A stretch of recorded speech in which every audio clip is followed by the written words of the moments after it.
Jumanji by Chris Van Allsburg.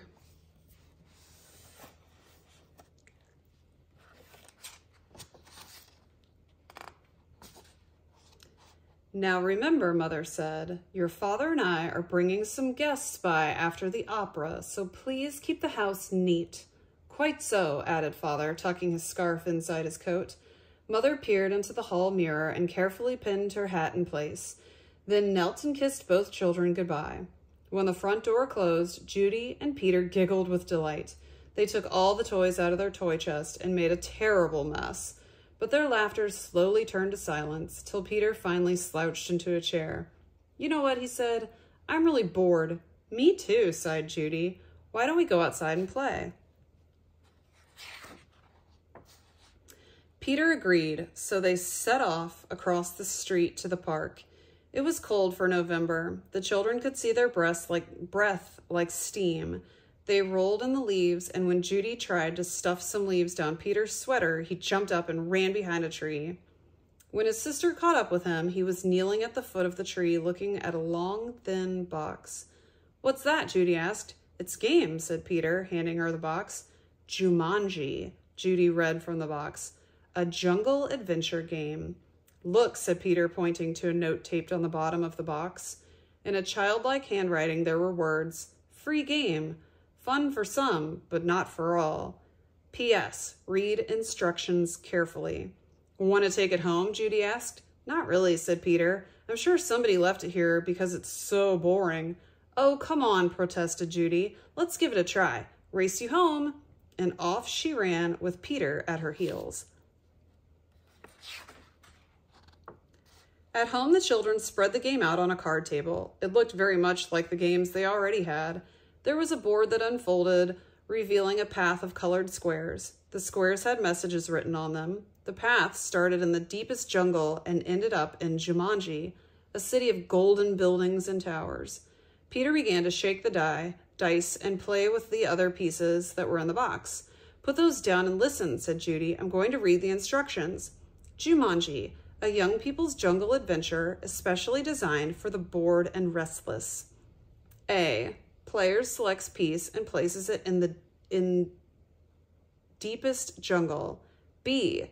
Player rolls dice and moves piece along the path through the dangers of the jungle. C. First player to reach Jumanji and yell the city's name aloud is the winner. Is that all? Asked Peter, sounding disappointed. No, said Judy. There's one more thing, and this is in capital letters. D. Very important.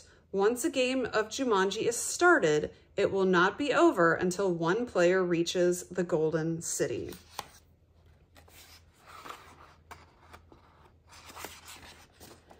Oh, big deal, said Peter, who gave a bored yawn. Here, said Judy, handing her brother the dice. You go first. Peter casually dropped the dice from his hand. 7, said Judy. Peter moved his piece to the 7th square. Lion attacks, move back 2 spaces, read Judy. Gosh, how exciting, said Peter in a very unexcited voice. As he reached for his piece, he looked up at his sister. She had a look of absolute horror on her face. Peter, she whispered, turn around very, very slowly. The boy turned in his chair. He couldn't believe his eyes. Lying on the piano was a lion, staring at Peter and licking his lips. The lion roared so loudly it knocked Peter right off his chair. The big cat jumped to the floor. Peter was up on his feet, running through the house with the lion a whisker's length behind. He ran upstairs and dove under a bed. The lion tried to squeeze under, but got his head stuck. Peter scrambled out, ran from the bedroom, and slammed the door behind him. He stood in the hall with Judy gasping for breath. I don't think, said Peter in between gasps of air, that I want to play this game anymore. But we have to, said Judy as she helped Peter back downstairs. I'm sure that's what the instructions mean. That lion won't go away until one of us wins the game. Peter stood next to the card table. Can't we just call the zoo and have them take him away? From upstairs, the sounds of growling and clawing at the bedroom door. Or maybe we could wait until Father comes home. No one would come from the zoo because they wouldn't believe us, said Judy. And you know how upset Mother would be if there was a lion in the bedroom. We started this game, and now we have to finish it. Peter looked down at the game board. What if Judy rolled a 7? Then there'd be 2 lions. For an instant, Peter thought he was going to cry. Then he sat firmly in his chair and said, let's play. Judy picked up the dice, rolled an 8, and moved her piece. Monkeys steal food, miss 1 turn, she read. From the kitchen came the sounds of banging pots and falling jars. The children ran to see a dozen monkeys tearing the room apart. Oh, boy, said Peter. This would upset Mother even more than the lion. Quick, said Judy, back to the game. Peter took his turn. Thank heavens he landed on a blank space. He rolled again. Monsoon season begins, lose 1 turn. Little raindrops began to fall in the living room. Then a roll of thunder shook the walls and scared the monkeys out of the kitchen. The rain began to fall in buckets as Judy took the dice. Guide gets lost, lose 1 turn. The rain suddenly stopped. The children turned to see a man hunched over a map. Oh dear, I say. Spot of bad luck now, he mumbled. Perhaps a left turn here then. No, a right turn here. Yes, absolutely. I think a right turn. Or maybe, excuse me, said Judy, but the guide must just ignored her. Around here, then over. No, over here and around this. Yes, good. But then, Judy shrugged her shoulders and handed the dice to Peter.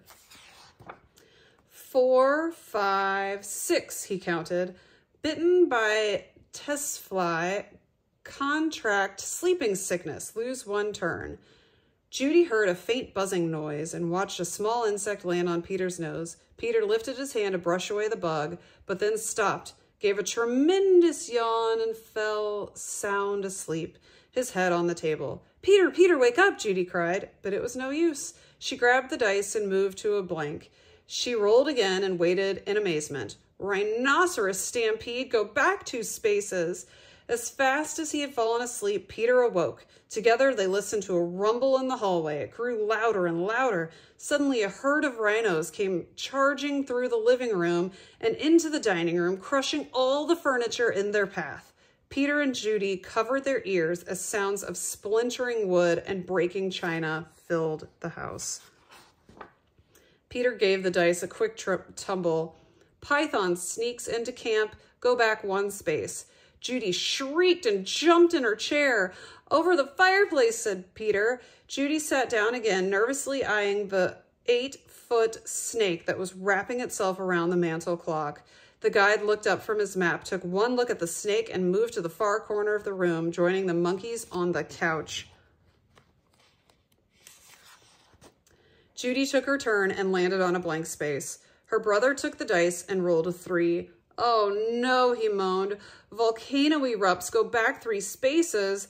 The room became warm and started to shake a little. Molten lava poured from the fireplace opening. It hit the water on the floor and the room filled with steam. Judy rolled the dice and moved ahead. Discover shortcut, roll again. Oh dear, she cried. Judy saw the snake unwrapping itself from the clock. If you roll a 12, you can get out of the jungle, said Peter. Please, please, Judy begged as she shook the dice. The snake was wriggling its way to the floor. She dropped the dice from her hand. 1, 6, then another. Judy grabbed her piece and slammed it on the board. Jumanji, she yelled as loud as she could. The steam in the room became thicker and thicker. Judy could not even see Peter across the table. Then, as if all the doors and windows had been opened, a cool breeze cleared the steam from the room. Everything was just as it had been before the game. No monkeys, no guide, no water, no broken furniture, no snake, no lion roaring upstairs, no rhinos. Without saying a word to each other, Peter and Judy threw the game into its box. They bolted out the door, ran across the street to the park, and dropped the game under a tree. Back home, they quickly put all their toys away. Both children were too excited to sit quietly, so Peter took out a picture puzzle. As they fit the pieces together, their excitement slowly turned to relief and then exhaustion. With the puzzle half done, Peter and Judy fell sound asleep on the sofa. "Wake up, dears," Mother's voice called. Judy opened her eyes. Mother and Father had returned and their guests were arriving. Judy gave Peter a nudge to wake him. Yawning and stretching, they got to their feet. Mother introduced them to some of the guests, then asked, "Did you have an exciting afternoon?" "Oh, yes," said Peter. "We had a flood, a stampede, a volcano. I got sleeping sickness, and—" Peter was interrupted by the adults' laughter. "Well," said Mother, "I think you both got sleeping sickness. Why don't you go upstairs and put your pajamas on? Then you can finish your puzzle and have some dinner." When Peter and Judy came back downstairs, they found that their father had moved the puzzle into the den. While the children were working on it, one of the guests, Mrs. Budwing, brought them a tray of food. "Such a hard puzzle," she said to the children. "Daniel and Walter are always starting puzzles and never finishing them." Daniel and Walter were Mrs. Budwig's sons. They never read instructions either. "Oh, well," said Mrs. Budwing, turning to rejoin the guests. "I guess they'll learn." Both children answered, "I hope so." But they weren't looking at Mrs. Budwig. They were looking out the window. Two boys were running through the park. They were Danny and Walter Budwig, and Danny had a long, thin box under his arm.